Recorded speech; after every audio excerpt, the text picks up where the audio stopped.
Hi, everybody, and welcome into another episode of the Level Playing Field podcast. We have a great conversation to be had today. We're going to be talking about corruption in sports and how legal gambling is causing a new pandemic, a growing pandemic throughout our country. And it's not stopping.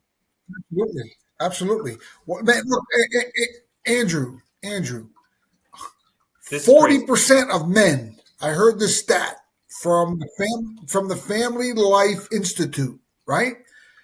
40% of men between the ages of 18 and 49 have sports gambling accounts. Oh my God. God save the people. And what we've been talking about is the cigarettes. The cigarettes. Giving cigarettes to the military men and during the wars addicted them all to cigarette smoking, right? So now we got all these criminal operations, I'm going to call them, advertising in your face, in your house, on the radio, on the computer, on your phone. Gamble for free, Andrew. Gamble for free. And what they're doing is they're passing out cigarettes. And even, look, they just had my buddy Danny Marino over in Spain. The NFL had him over in Spain for a football game in Spain. What do they need to play football in Spain for? Oh, and you know what? Everyone that goes to the game, Andrew, goes for free. It's a free NFL game, right, in Spain. Now, why can't they do a free NFL game in Miami and let all the underprivileged kids come to the game for free? Or all the other major cities where they're doing them in Mexico? Why? Because guess what? They know there's a big Spanish market out there, Andrew, and that's who they want watching football, American football, right? American football is for Americans. It's exclusive to us, and why not take care of the American youth? Get all the youth groups throughout all the Christian youth groups, and let them go to a football game for free, for God's sake. Why don't they want to do that, Andrew? Why? Because they want to hand out those free cigarettes in Spain and free cigarettes in Mexico and get more people hooked on American football, more people watching it, more people gambling. That's a sales tactic, right? That's like a lost leader. You give out the free thing knowing you're going to get these people hooked on it, and football is a great product. I love it. You love it. We love football. We love playing the sport, but we have to start looking at this conversation, right? It's not you can't look at it as like your first level thinking. You can't look at it and just like, oh, well, that's nice. They're giving out free tickets in Spain. That's wonderful. They're growing the game. That's wonderful. It's not. They're not doing this out of the goodness of their heart. They're doing this so that they can get you in the door. And then when you're in the door, you're going to, well, I want to get a jersey. And, you get in the door, free ticket, right? So you're a family, say you're dad and 2 kids. You get a free tickets to the game through however you get them. You walk in the door, well, you got to get a jersey. You got to get popcorn. You got to get a hot dog. You got to get a beer. You got to. They start racking up dollar bills. Now that guy winds up spending with 2 kids, $500, $700 just because of that. That's money. That is such an easy way and eyeballs. And then you get hooked. And then there's a TV contract, and now they can tell their pharmaceutical ads, and they can tell all their big donors and everything. Hey, not only do you have eyes, the gambling ads, Andrew. The gambling ads. Gambling ads. Number one advertisers, gambling ads. You're not only advertising. They got all their cronies. You're not only advertising to America. Now we're worldwide. So therefore, if you're advertising to a worldwide market, what does that do for your TV rights? I know it's crazy.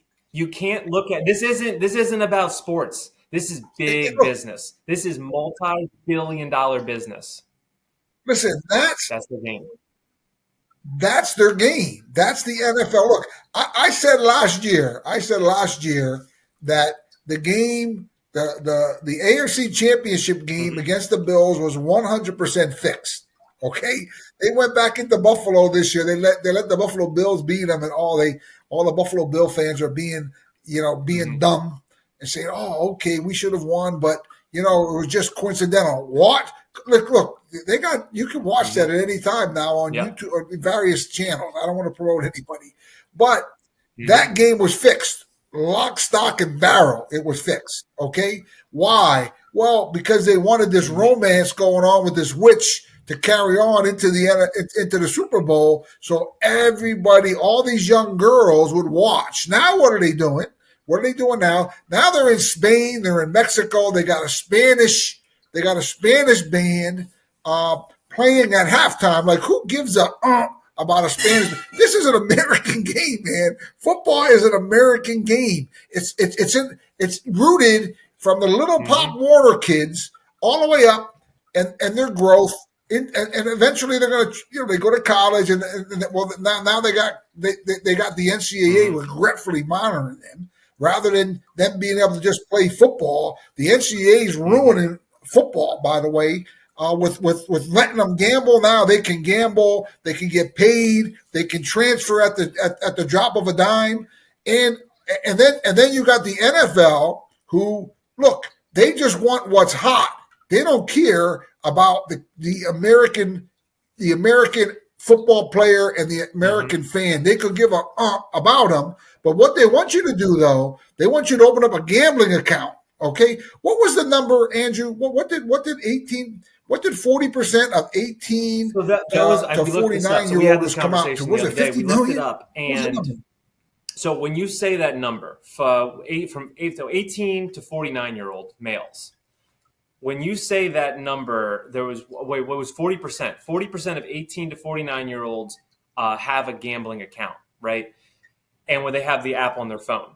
When you look at that number, right, it's not like you are saying that and it's kind of like a misleading fact. When you say 18 to 49-year-olds, 100% of 18 to 49-year-old males have cell phones. I mean, if it's not 100, it's 99. So, well, the Amish, listen, I don't know if they're because you got the Amish. I don't think they show up. They're not showing up. But a lot of their kids, listen, a lot of their kids, a lot of their kids are having cell phones though too. Yeah, they're calling themselves New Order Mennonites and New Order Amish, and so they're walking around with cell phones. They're kids anymore. Very close to 100% of that demographic that have cell phones. So when you say 40%, it's a true 40%. So out of that number, I think we looked it up. It was 140-ish million 18 to 49-year-old males in the United States. So 40% of that comes out to what, like 57, 58 million people? That's a lot. That is a chunk. I mean, that is a large chunk of America that is engulfed in online gambling.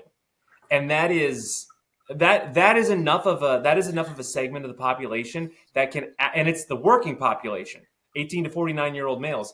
That is the working population that is now being infected with this vice that is now at your fingertips at all times. And the sin of it, these, we have a housing crisis. People can't afford a house, Andrew, right? Now they're not going to have any savings. So they're spending their money on gambling, right? Then they're totally out of their minds. My daughter, one of my daughters is studying to be a neuro-ophthalmologist, and there's this thing in our brains. Dopamine. I'm told it's called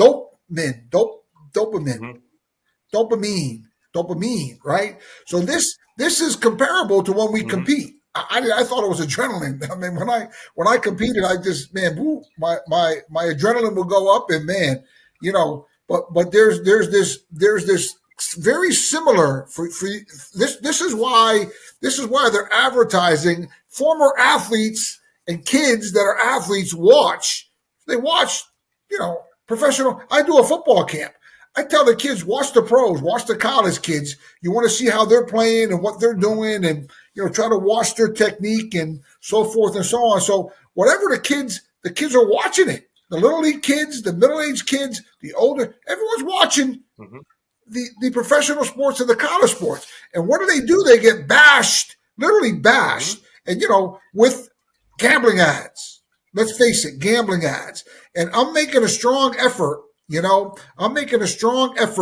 right now to get gambling ads off of TV. They got to get them off of TV, no different than the cigarettes. They have to stop advertising them on TV. This is poison, Andrew. And when you look at those numbers, 50 to 60 million fall into that category of 18 to 49 years old. That is absurd. It is truly absurd, and it needs to be addressed now, like right now. And listen, here's what I would tell you all. You got if you're engaged or you got a boyfriend, okay, you need to look at his cell phone and have a conversation with him. You young ladies that care about your boyfriend, about your husbands, the same. You need to go have a conversation with them.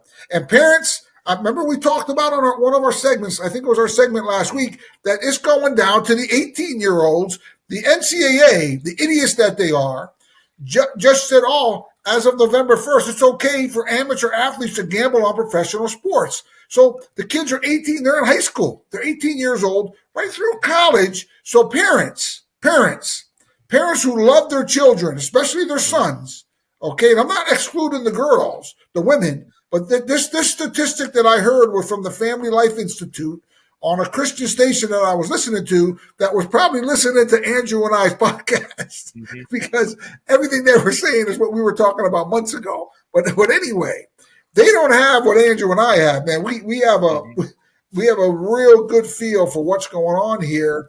And fathers, mothers, wives, children, look at your dad's phones, okay? Look at your son's phone. See what is going on and have a conversation with them. That is ungodly. It's unacceptable. They need to save their money, okay, and stop gambling, okay? Period, exclamation point. It's a trap. The NFL and the NCAA and the NHL, all of them are trying to trap you.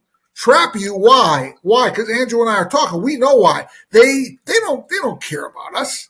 They don't care about our children. They don't. What they want is TV ratings. Last year, Andrew, I predicted who was going to win the Super Bowl. The Eagles, and you can go back and watch. I've done a show with the USA Citizens Network, and the reason why I predicted it because that's what made sense to the NFL. It's a big city. Okay, they were having a little bit of a down. They lost the election to Democrats. And they were having a down type of cycle. They wanted a big market to win. And while I'm at it, Andrew, I told you yesterday, the Super Bowl this year, I don't even watch it. So I don't even know what the records are, what the teams are. But a California team, one of those California teams are going to make it to the Super Bowl. And one of the teams opposite conference from Pennsylvania, New York, or even D.C. or Baltimore, one of those, Maryland, one of those teams, or Chicago, because of the politics, but it's the big cities. They want the big cities right now playing against each other, and they're going to have a big Spanish.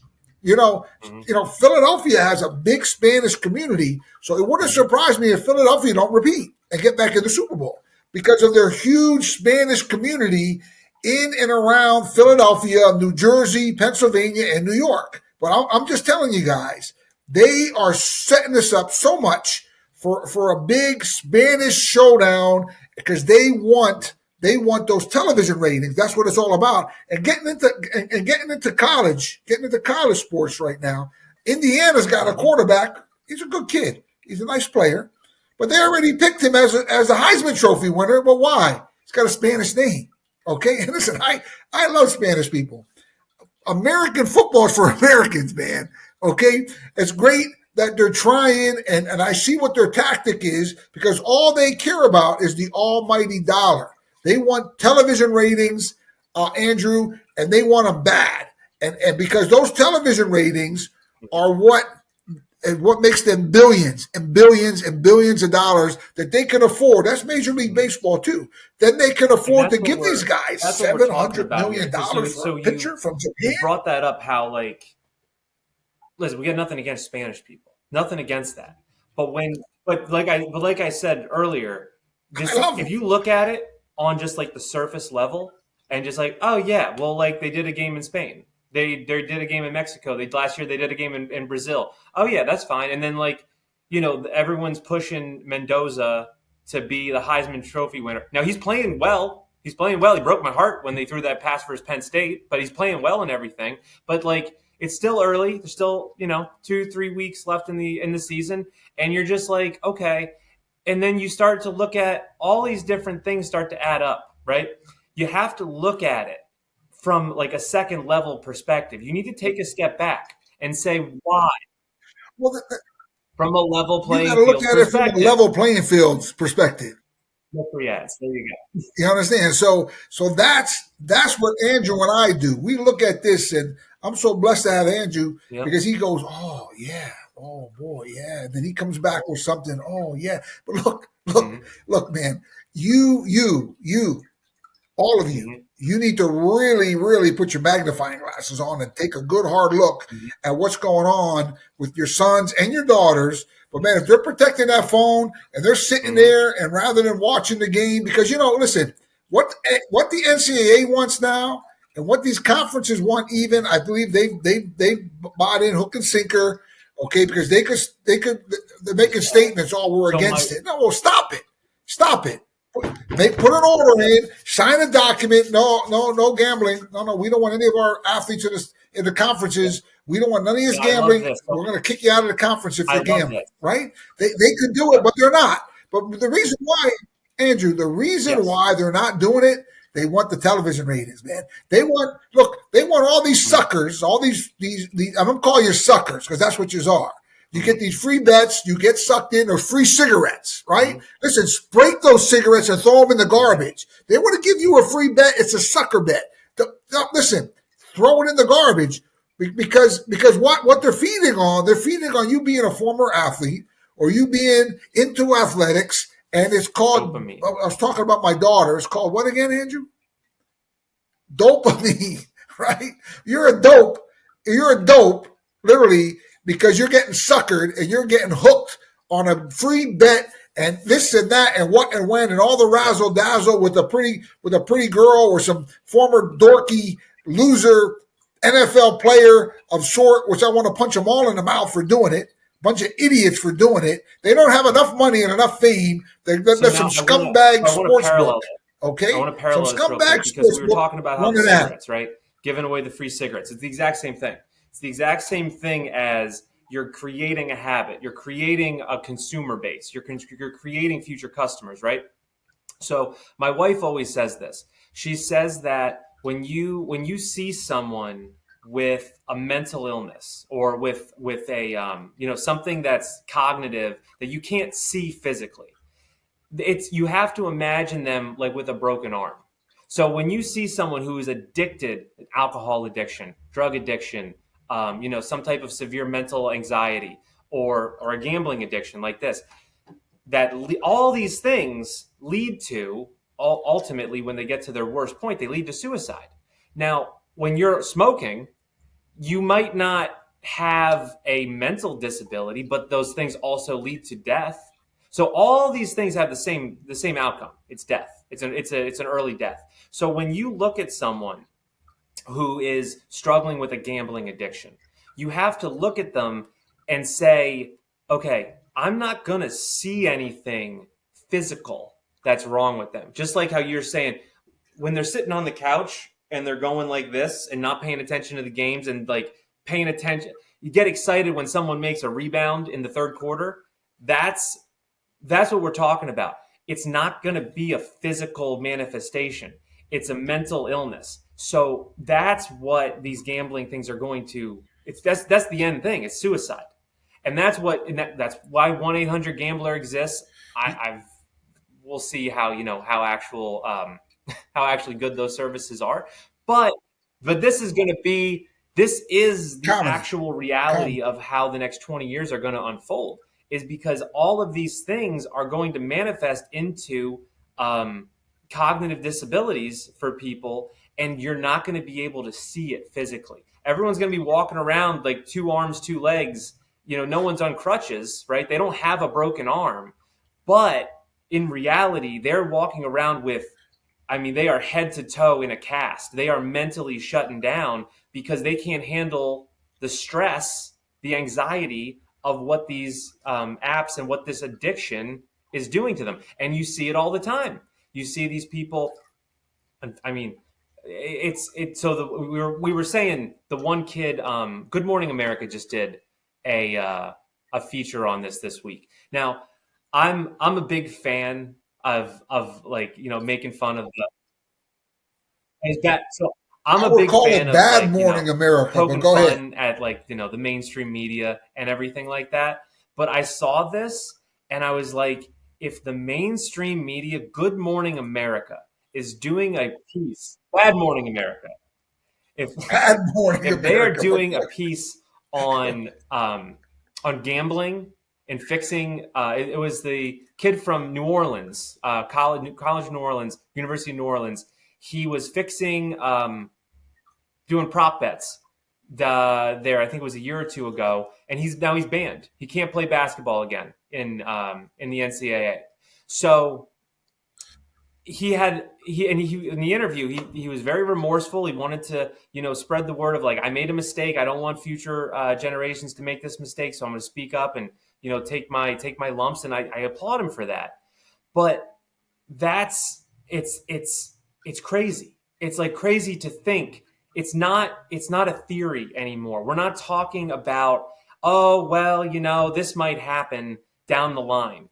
It's happened 3 times in the last 4 weeks. We had the MLB pitcher scandal. We got the NBA coming out with Terry Rozier fixing prop bets, and then Chauncey Billups playing poker with the mafia. And then we got this NCAA kid coming out this week.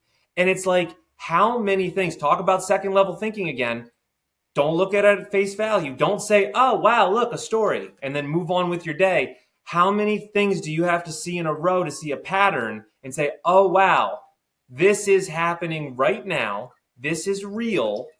And what can we do to stop it? Now, at the exact same moment, the NCAA magically, comes out and says, oh, we're going to let our student athletes gamble on pro sports. But tell them what Bad Morning America said. What Bad Morning This one America really said got at me. the end I don't. the interview that you I told don't me. think Good Morning America is a comedy show. Bad Morning America. Sorry, I don't think Bad they're a Morning comedy America. show. But like, I was laughing like it was an SNL skit. They finish the interview. They do this whole thing. Kids remorseful, talking about everything, blah blah blah blah blah, and then they hit you with, well, the NCAA is one of the most stringent and on top of it, or sports organizations, and they really want to come down, and keep the integrity of sports alive and push their schools and athletes and coaches to the highest level of of morality and all that. And I sat there and I was like, are you kidding me? Like, are you actually kidding me? Like, this is the same, or like it's today is November 18th. It has been 18 days since they legalized gambling for their student athletes, and you're gonna come over here and tell me on national TV that you're the most upstanding and you're stringent and you're holding everyone accountable. Stop. Just stop. It's exhausting. Oh my God! Listen. Not only that, look at. Not only that, right? And I'm going to jump around here a little bit. Um, Not only that, right? They're so pathetic in their efforts, because here's ABC, right? And the only reason anybody watches it is because they have some good football games on and some good basketball games and some good so the only reason that people are watching is because of college football right now. You understand? Because they're televising some pretty good games and so what else are they going to say? And guess whose ads that they're running morning, noon, and night during those games, right? Gambling ads. Do you understand? So what a joke. What an insult. What a look, it's Bad Morning America. All those broadcasting networks, they're in it. And guess what? They want you suckers, they want you watching the games to see if your team's going to cover, right? to see if to see if the over or under is going to come in, or your propositions that they're offering morning, noon, and night throughout the entire game. So if it's a blowout and you're still watching it, and because of your eyes, and Andrew keeps telling you guys, because of your eyes and because you're watching it, that's what's driving up the TV ratings, and that's where they're ABC and all of them, right? ESPN scumbags. What they're doing is that those ratings are what they're paying the NCAA.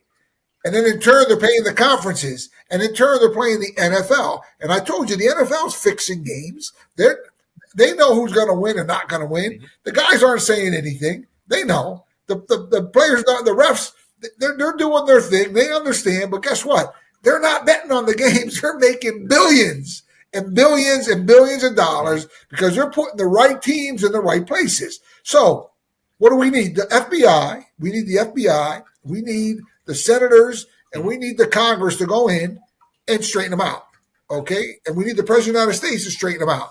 But what agitates me about Trump, in 2018, that was his Supreme Court that overturned and permitted gambling in 30 states in America. Do you understand? And the internet gambling. In fairness, right? They need to reverse that. He needs to go in there and say, this needs to be re-challenged. It's gone haywire. Do you understand? In the state of Pennsylvania, this 2024, $9 billion was wagered on sports in the state of Pennsylvania. $9 billion was wagered on sports, Andrew. Now, if that's not sick, we have an economy here that has slowed down in Pennsylvania. Do you understand? And for that much money to be wagered, and the ages are between 18 and 49 years old. Oh, the guys can't buy a house. Couples can't buy houses. Why? They're gambling. They're gambling on sports. Stop gambling on sports, man. Okay? Feed your family. Feed yourself. Save your money so you can buy a house. Okay? So you can pay off your car or your mortgage, or you can pay down your mortgage if you have a little bit of fluff. Do you understand? And I'm telling you again, wives, mothers, girlfriends, sisters, get your brother's phones, and guess what? If they're doing this garbage, smash it, throw it. Look, I was fishing about 20 years ago. I was fishing. I had a cell phone, and I had a big shiner on my, and I was floating it down the river. And somebody called me, so I was on the phone. A monster took my shiner and snapped my line. I wasn't ready for him, right? I mean, look, that sports betting is worse, right? You know what I did? I threw my phone in the river. I never retrieved it. I haven't had a cell phone for 20 years, and I'm thankful to God that I don't have one. All right, but I would tell you, throw your phones. Look, the scriptures tells us this: if your right eye makes you sin, pluck it out, man. Right? If your right hand makes you sin, cut it off. Right? Andrew's talking about mental illness, right, and suicide. Right? Guess what? If that phone is making you sin, throw it in the garbage. Smash it. Do you understand me? Smash it. And that's what you need to do because it's that serious of a thing. $9 billion in the state of Pennsylvania. Oh, my God. We have homeless people. We have food banks. We have all kinds of people that need help, right? Women in crisis. Man, you want to cry. You want to cry that us Pennsylvanians, me and Andrew, we're Pennsylvanians, right? Our families were here. That there's $9 billion that was gambled on these garbage sports books. Come on now. Wake up, Pennsylvania. Wake up, America. It's got to stop, and it's up to you to do it for God's sake. Listen, man. Listen, it's got to stop, Andrew. And I will tell you, moving on into college, and there's one other point I wanted to make for you parents. When guys are betting on sports and people are betting on sports, it's almost like when I was a kid. My oldest brother was addicted to drugs, right? My oldest brother was addicted to drugs, and none of us knew. We were kids. He'd come to the table, we'd eat, but no one knew he was using drugs. And this went on. It became an addiction, and man, we lost them young age. We lost them just from health issues. and we totally attribute it to his drug use. You understand? So what Andrew and I are talking about, this could lead to very, very dire situations unless it's addressed now. If your son's hiding his phone or your husband's hiding his phone or there's something of a sort going on, take the phone and throw it in the garbage. Smash it. Smash it. I don't care if it costs $1,000, $2,000, whatever it is. Smash the damn thing and tell them that's it. Okay, it's got to stop. And then you get a control of that money, and you said, because I'm telling you, there's a kid in Pennsylvania, a college kid in Pennsylvania lost $200,000 gambling, a college kid, and he's a mess right now. Right, the kid's a total mess, mental issues over it, suicidal issues over it. We're praying for the kid. We're hoping that he gets better. But what I'm trying to tell you, this is a serious, serious matter, and it needs to be addressed by we the people. Don't count on the NFL or the NCAA or any of them. Turn your TV off.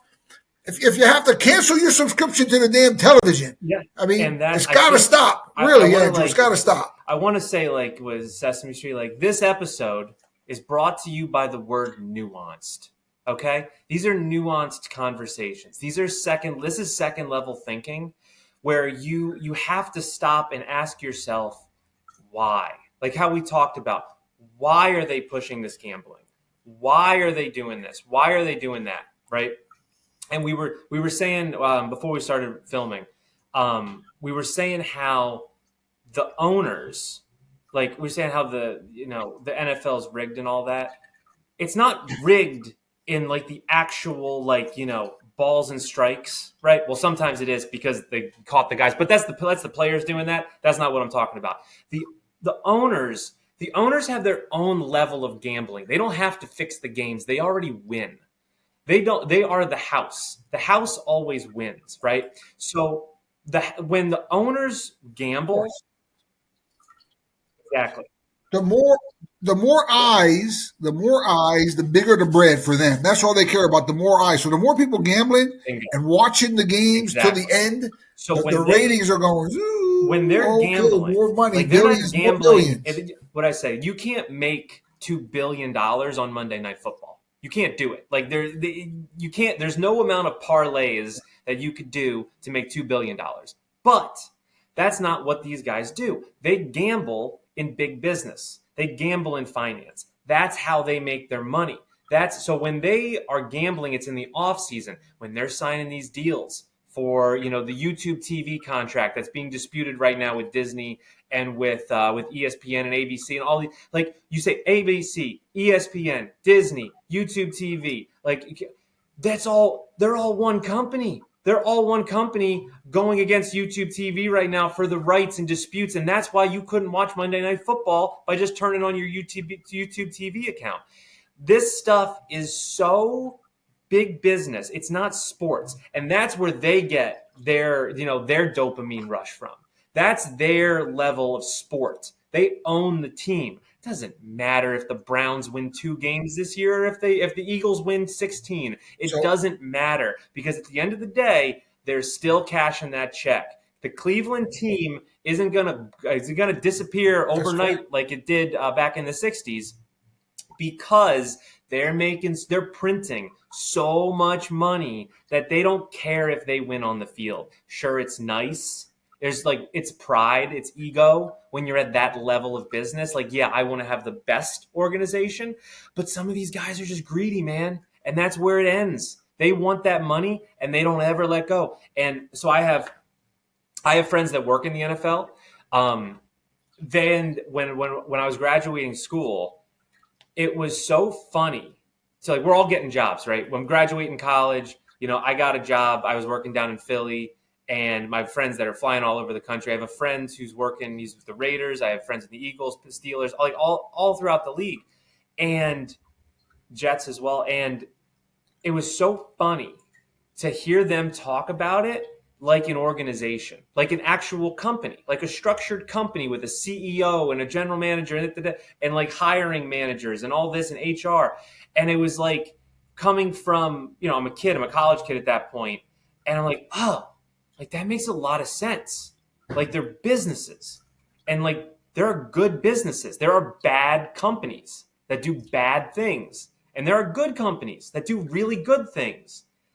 And to hear someone who's like, getting a job, that just like anything else, they're getting jobs, they're getting 401ks, all this type of stuff. But like people will get in with one organization, I'm not going to name any names, but one organization, and they're like, I am treated so well. I will literally never leave. I will do whatever they want because they treat me so well. The bonuses, the things you did, the lunches you get taken care of, how they treat you, amazing. Everyone feels like they're like pulling the same way, and that's why it's a good winning organization.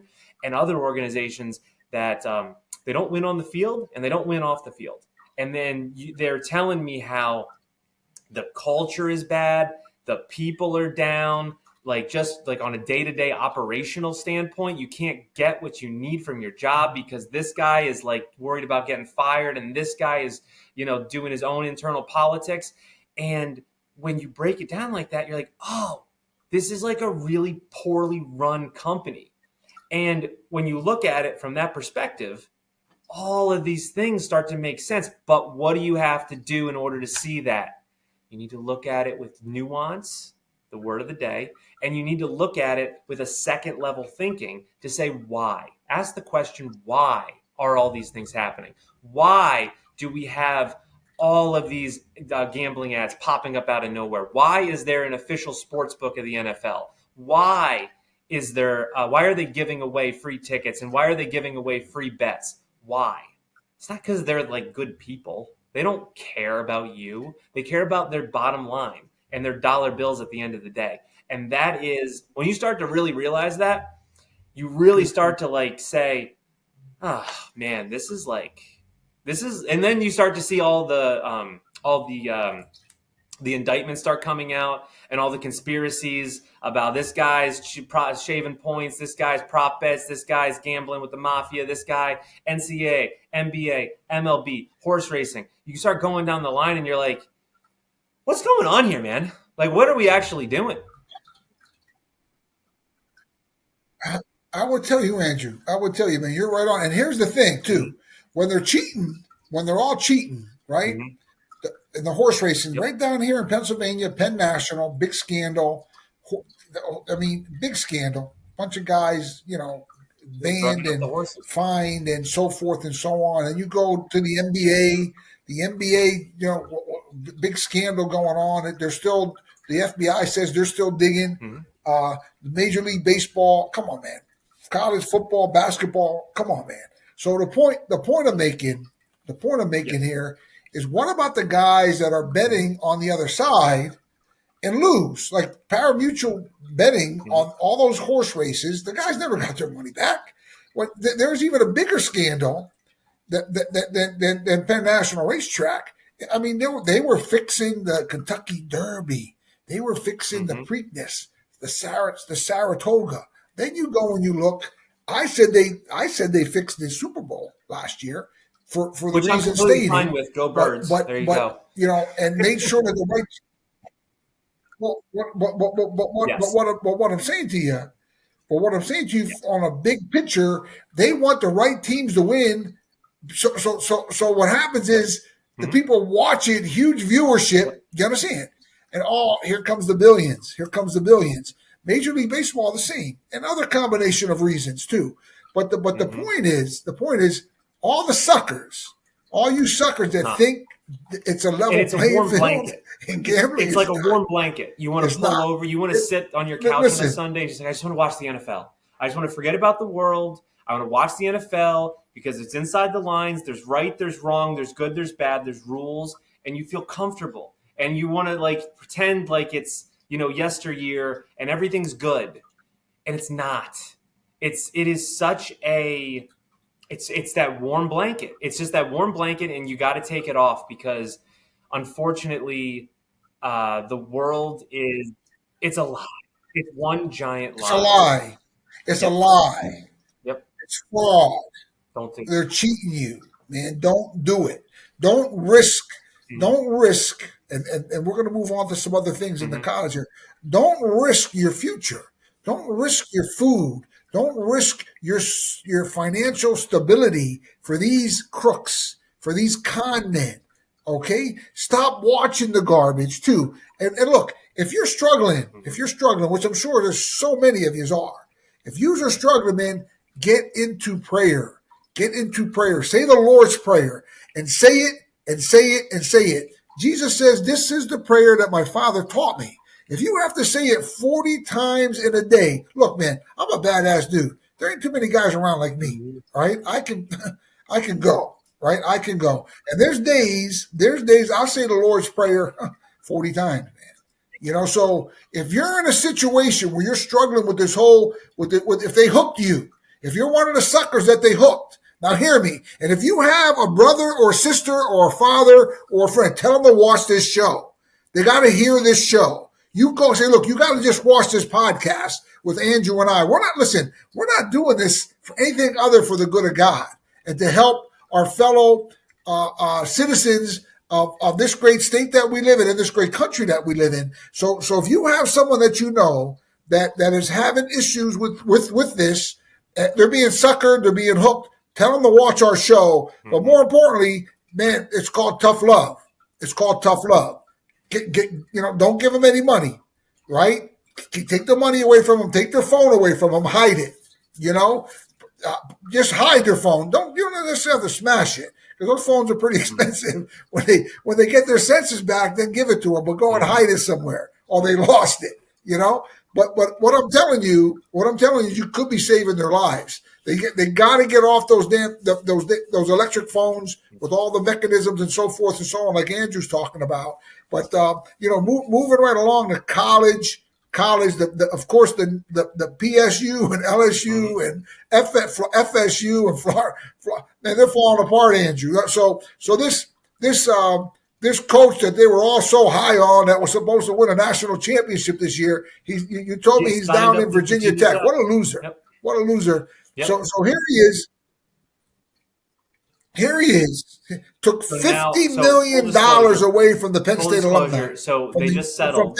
He's getting paid $9 million. So there was a mitigation in his contract. There was mitigation. So basically, he was going to get paid $50 million over the next 5 years, 10 years. I don't know what the actual number was, but that was under the preface that he continued to look for a job. So he obviously got a job. So now how it's going to work is he settled for $9 million.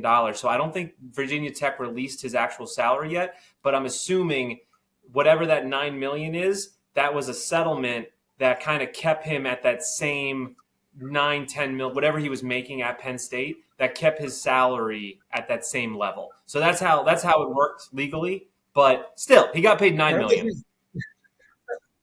Yeah. Well, that makes me feel better, a little bit better. But $9 million for some dork that don't deserve $1 million, a coach, and all of them getting back to that whole NIL and that whole NCAA debacle that started with that idiot Kelly down at LSU with them stealing them from Notre Dame. Mm-hmm. From stealing them from Notre Dame, it's like a big stealing. I said, listen, how smart is Virginia Tech? You told me that the coach that was there was a defensive coordinator for him at Penn State, right? So he got the head coaching job, left Penn State. They hired some loser as a defensive coordinator from Albany.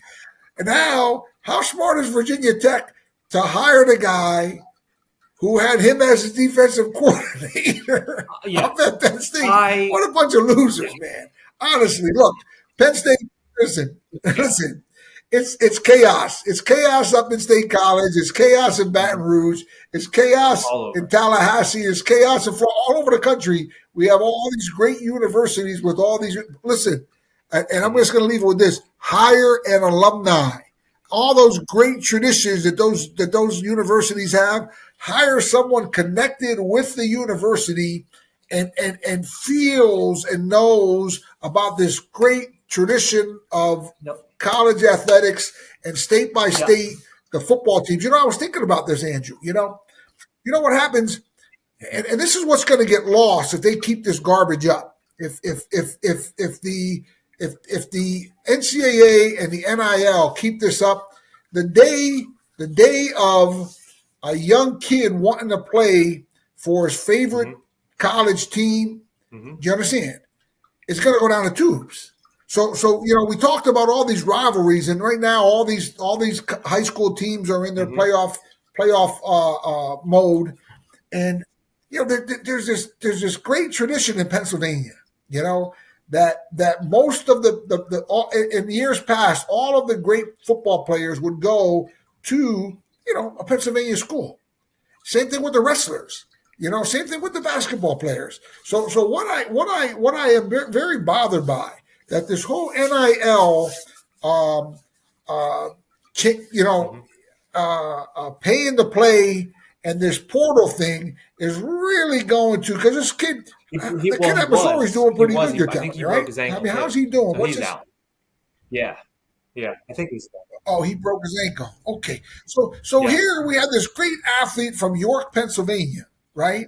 He shipped out to Missouri because of NIL and because the quarterback at Penn State could have went pro last year. Probably would have been smarter for him to go pro last year, but they dug up an extra year for him.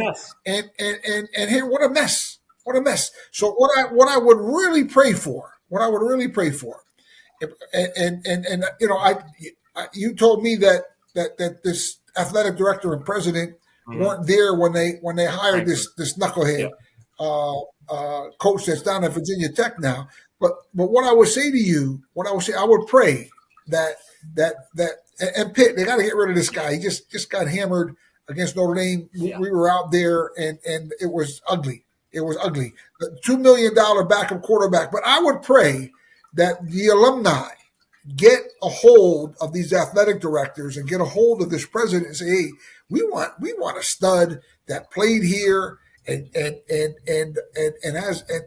knows our tradition and knows the level of national championship, same as Pitt. And when I was at Pitt, we had the same. Pitt was it, So what I would tell you is the same thing at the University of Pittsburgh. We had this dork coach. He said, listen, he said he didn't care if Notre Dame beat him 100-0.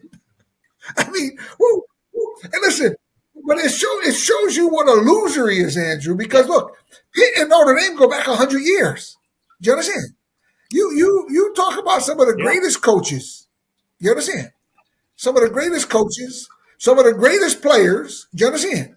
Some of the greatest games ever. What a huge rivalry it is. And everybody in Pittsburgh just went, oh. I love your whole sentiment. I love your whole sentiment there because, listen, I hung out with kind of as we go into this NIL, the pay to play, the transfer portal, kids are bopping around the whole country, right? It's corporatizing the sport. It's whitewashing it, right? And to your point about hiring an alumni, what makes you different makes you great. That's what is great. Go to Pitt because you like Pitt. You like who Pitt is. Go to Penn State if you like who Penn State is, the people that are there, the community, the tradition. If you like Texas, if you're from Texas, the campus. The campuses are always different. Campus. The architecture, the alumni, they're different. People are different. If you go out to Oregon, if you go to Texas, if you go to Southern California, Florida, Miami, all the way up to Syracuse, Boston College up north, they're not the same places. You want to be different because you want to attract the people who you are like. And that's what makes you great. What makes you different is what makes you great. And there used to be some type of pride and regionality and that pulling together of it's community is what it is. And now, as the money comes in, loyalty starts to fade. When you give the kids the transfer portal and you only have to be here for a year, and as soon as you hit hard times and that kid, that freshman who's coming in, I don't know, he's really good, I might not play. You don't stick it out. You don't hold yourself to no, I need to work harder. No, I need to find a better opportunity for me. And what does that do? That puts emphasis on the self, on the ego, and it does not put emphasis on the team, the community, and you're trying to build something. And that's not only in like a corporate setting in like the business world, but when you're on a football team, a basketball team, a volleyball team, what does that do? And it might not be, again, nuance. It might not be on the surface, but like there's little things that you start shaving away at the image of the team. You start shaving away at it, and no, it doesn't happen overnight. But when you bring in these kids, Penn State's a perfect example. Whole thing fell apart just like that. And now, what do you say? What do you say? Yeah, Andrew, yeah. you're right on. You're right on, Andrew. You're right. Listen, Mhm. I went to the tailgate. My wife and my daughter, we went to the tailgate. They wanted to Yeah, give me tickets. I said, I'm not going to go watch that game. They're going to get drilled. I don't want to throw up. You know what I'm saying? That's what I yeah, told all the guys. I mean, we had Tony Dorsett there. We had Hugh Green there. We yeah, had Russ Grimm. I mean, we had some NFL Hall of Famers and all my boys, yeah. my teammates. I could mention 100 of the guys. I mean, it was Mhm. packed with former players, and it was nice. You know what I'm saying to you? They were there, and you know what struck me when I was there with my wife and my daughters? This isn't going to be Mhm. anymore because all the kids are so scattered. Do you understand? They're not going to have this Yeah. afterward experience, which is so funny. I laughed. Listen, I would give $1,000,000 just to laugh the way I did. Just I used to when I was at everybody Mhm. always had to be on their toes with me. I was a captain of Mhm. the team. Like if somebody was messing around, Mhm. I hit him with a forearm in the back of their neck. He'd be like, oh, shit. I mean, I had Jerry O, man. Jerry Osowski was there. He's a big time NFL guy. He played, and we were talking. I was like, hey, Dan, I really, he lost his wife. I said, Jerry, we're talking. He said, oh, Dan, man, I remember we used to go to the Fellowship of Christian Athletes meetings together, man. I really appreciate you taking me to him. And I told him I was praying for him, and he hugged me, man. And it was just a great, great, great experience, bro. And I'm trying to get a hold of, Mhm. this whole NCAA and shake it, man, and say, what in God's name are they doing? And for all you young athletes and for all you alumni, it's really up to the alumni here to pull it together at all the different universities and get a hold of your universities and look, what me and Andrew are talking about, you are all saying, yeah, you guys are right. Yeah, you guys are right. Oh, yeah, look, we're speaking out because I know how you all feel because everybody feels the same. And they're sick of it. They think it's pathetic. They think it's disgusting. So when And look at the results. Look at the results. Penn State stinks. Look at Penn State stinks. Pitt stinks. You understand? I'm talking about our two schools disgracefully that they're just getting their tails kicked and putting their heads between between their legs. A coach would say he didn't care if they lost 100-0. This is one of the greatest rivalries that's been going on for 100+ years, and national championships and that's not galore counted on this game. You understand? The biggest I think players that's a great played point against each other in these games, and I got a guy coaching. I got a guy coaching at Pitt saying he it's don't amazing. care if I they think it's a lose great a point hundred to what you nothing. said. Oh my God. Yeah. And the backup quarterback, Andrew, and the backup quarterback's making 1.7 million. And let me just have a little correction while I'm at it. He lives on the Mhm. Pennsylvania Uh, Ohio border. I've been calling him a Pennsylvania boy, but he's stolen actually from Ohio, the stolen quarterback. valor. But I just want to. I'm calling. But listen, No, but I he's think an that's a great honorary point you just Pennsylvania made. boy. You know We're what I'm not saying? He's right. again like He's we're right in having my fun with these backyard. conversations and everything, but we're not talking about Nebraska or Florida State or the schools that we're not like associated with. These are both our alma maters. So we're about as tied in as you can get to these organizations. And so my question to you is, when you go out and you're at the tailgates, you're talking to all the alumni, all the lettermen. Is that the feeling amongst the lettermen? Is kind of our sentiment as well? Is just like it's a confusion.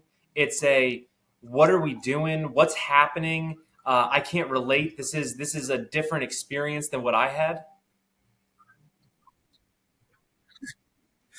Listen, I would tell you, Yeah, I never, they're all against it. But yeah, one of my boys gave him $1 million yeah. to support the NIL. I wanted to punch him in the mouth. You know what I'm saying to you? But anyway, that's neither here or there. But what I'm saying though is Right. they're not going to experience the camaraderie of having 100 guys from the 1970s teams that won national championships all the way to the teams of the of over throughout 2000. There's a boatload of guys there. You know what I'm saying here? But the point of the matter is Yeah. they're not going to have that because they're not going to be together. They're not going to have a university that they actually graduated from.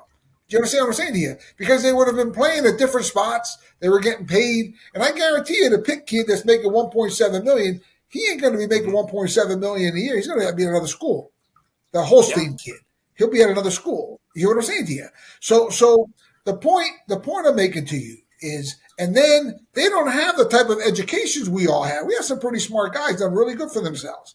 All the guys all guys very, very successful in athletics and successful in business. And they're not going to have that because they're getting garbage educations because what you had talked about. You know, they're shifting around. They're going to end up without even a degree. And even the and I'm talking about all the sports. I'm talking about cross country. I'm talking about volleyball. Again, it's really easy. It's soccer, really easy to talk about you football and understand? basketball Field hockey. because, you know, obviously those are the big televised and it's the big money sports. But like this is going on in cross country. This is going on in water polo, in diving, in gymnastics. This is all going on. So again, you got to look at it from like a second level where you're literally looking down into it and be like, oh wow, this is like screwed up from like multiple levels, and how like money corrupts and how all these level playing field, right? All we want is opportunities for the kids. All we want is a level playing field in sports. Don't get me started. Let's not get started in business in the real world because it's not fair. Life isn't fair, right? That's pretty much standard when everyone knows that. But when you step onto a field to play a sport, you should have the same opportunity that anyone else does. And that's what the same opportunity to not only better yourself, but you shouldn't be put into all of these other things that are going to hinder your experience instead of make it more beneficial. So that's it. Of course, and like we're talking about, Andrew, it's a matter of all of the athletes having a level playing field. Okay, the alumni, you got to understand. Look, and wrestling, I went and watched Pitt wrestle Princeton. You know, and it came down to the heavyweight match. I love the heavyweight at Pitt. He needed a pin. He got taken down. Awesome. Man, he came out. He pinned the kid. They won by 1 point. They won 20-19. You know, there was a couple thousand people. They all went crazy. And wow, he's not getting paid. The heavyweight's not getting paid. He'll remember that for the rest of his life. And everybody that was there will remember that for the rest of their lives. You understand? But I just want to touch on some wrestling here to close the show out because, you know, it's in full swing. And you know, man, we got the Nittany Lions, number one in the country, of course, again. But listen, looking at the trend with Penn State trending down in football, too much money the guys are making, right? Hockey, they're out getting journeymen rather than getting good, solid Pennsylvania kids to be a goalie. They were in the Frozen Four. They're on a downtrend. The volleyball's on a downtrend. I got news for you. Boy, those guys are getting paid big money to wrestle at Penn State right now, ain't you?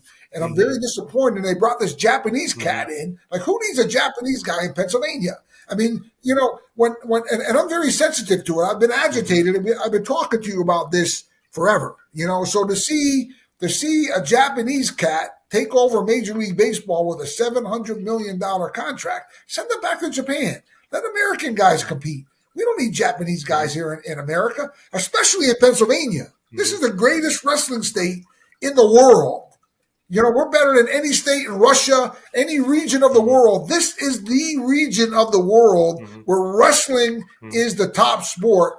And it's bull. It's bull that they got a Japanese kid on that wrestling team and they're paying him to wrestle. You understand?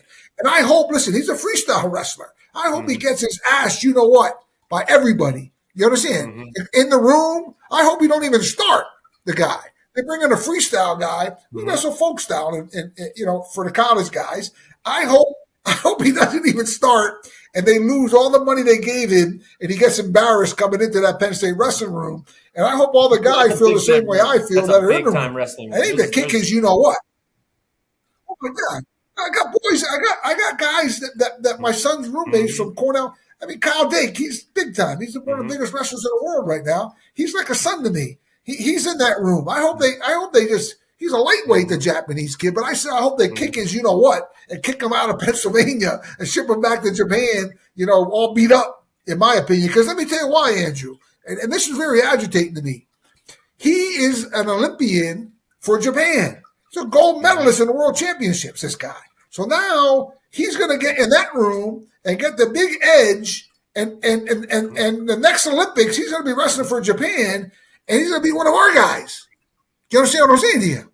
So rather than one of our guys getting the edge, right, we have some Japanese cat in the Penn State wrestling room as we speak. And all you alumni should be sick about that, because I am. I'm really agitated about it. But let me tell you what else. I watched the Oklahoma Open, right?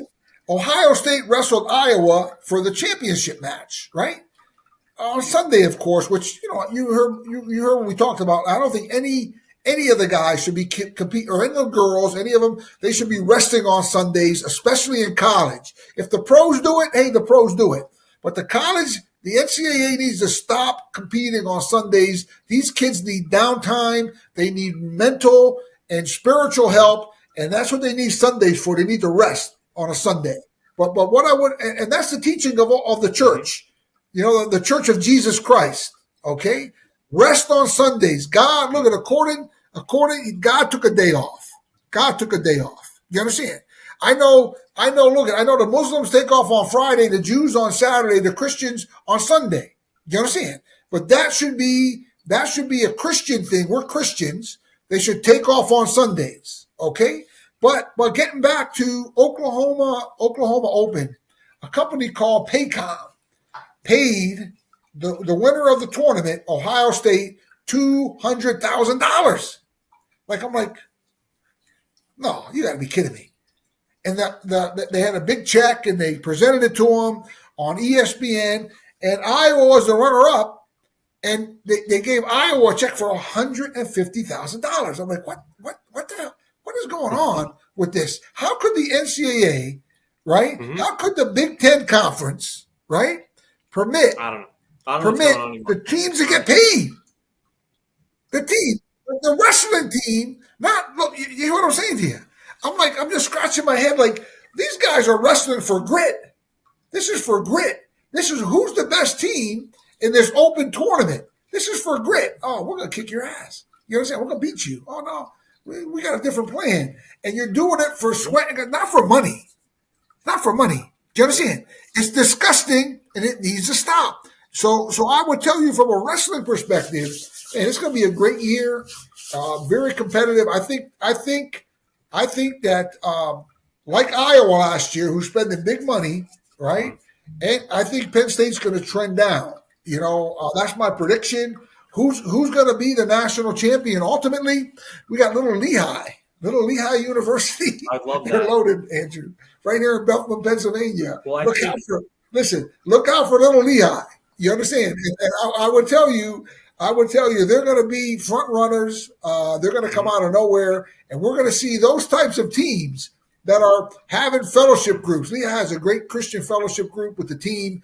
Pitt's still building. They're gonna have their shot too. But two Pennsylvania teams are going to be in the hunt. Three of them now, including Penn State. They're going to be in the top 10 echelon, and I think we're going to see a couple of national championships from a school other than Penn State this year, because Penn State's out looking for Japanese guys, and they need to stop that. Right now, if that's the case, needs to stop. If you see a dip in Penn State wrestling, then you can really throw up the red flag and say something that is Kale has those guys. I mean, 14 of the last 16 national. I honestly don't even remember what national title they're on anymore. That's the level that they've been at for so long that now it's like, hey, if something's changing, that's the litmus test, because whatever they're doing has worked. listen, their heavyweight, Mm-hmm. their heavyweight Yep. 3 years ago, their heavyweight 3 years ago won a national championship without a penny. Mm-hmm. They paid him $1 million. He took third last year. Okay, so he took a third. The kid from Oklahoma State he beat. He was at Air Force at the time. He beat him. Mm-hmm. That kid from Oklahoma State beat him in the semis. You understand? And then he beat the Mm-hmm. national champ from 4 years ago, who was an Olympic gold medalist in the finals. It was one of the That greatest. was an all-timer. One of the greatest heavyweight matches of all times. You know, for him to come out and beat the returning Olympic gold medalist. Right, I was in Philadelphia. I was at the national championships. But what I would tell you, Mm-hmm. but that was all heart. That was all compassion. That was all just wanting to do it for the glory of God, for the glory of country. Yeah. And he wasn't getting paid. The kid from Oklahoma State. You understand? He just transferred over for an extra year of eligibility. And what I would say to you, Andrew, the proof is in the pudding. And we're seeing LSU fell apart. Florida, big money. Wow, $10 million to a coach. They're paying these kids all kind of money. Florida. Look at Texas with Arch. You know, we've been talking about Arch and the money he's getting paid and doing advertisements and look at the kid at Pitt. He's sitting on the bench, $1.7 million. And that's the other thing this coach did, Andrew. That's the other thing that the Pitt football coach did. Just closing out the show. In the beginning of the year, now he just told the media he didn't care if he lost to Notre Dame 100-0. Well, he's lucky he didn't. That game could have been really gotten out of control. You understand? But what else he said in the beginning of the year? He made a public statement that his quarterback would be a first-round draft pick. He made a public statement that his quarterback, this is the best quarterback he's ever had, and he will be a first-round draft pick. You're talking about mushing a guy. You understand? Well, getting back in closing, man. Look, you know, the athletics is awesome. It's man, in America, it's special, you know. And I would tell you, we need to stop defiling it with these idiots from the NCAA and the NFL and the NBA. We need to stop advertising gambling today. You understand? We need to stop paying the players today. You understand? We need to get back to basics, and that's what all of the alumni and all of the people that are watching it want. Do you understand? Mm-hmm. And guess what? We got the greatest country in the world, man. You know, we don't need no Democrats or Republicans to make it into the greatest country in the world. It is the greatest country in the world because of us Americans. Do you understand? Yep. Not because of them. Okay, what they're doing is ruining it. You understand? So we need to get it back with your Andrew. Tell them about your eyes. Again, we can sit here and talk about this all day. And you guys, if you listen to our phone calls off air, this is literally just us talking. We could talk for 2-3 hours just like this. But that's it. Remember, in closing, it's about your eyes. It's this. You control everything. Your eyes and your wallet. You want to vote? You vote with your dollar bill. You want to vote? You vote with your eyeballs, and you put them on things that you think are important. And that's exactly what's gonna manifest in front of you, and that's exactly how this world works. But thank you for everyone for listening. This was a great conversation, a great show, and an important conversation. I really think this is a very important conversation to be had. Please share this episode with anyone who you feel is struggling with gambling or any type of addiction like that. And we wish you all the best, and I hope to see you guys again next episode. All right, have a great day.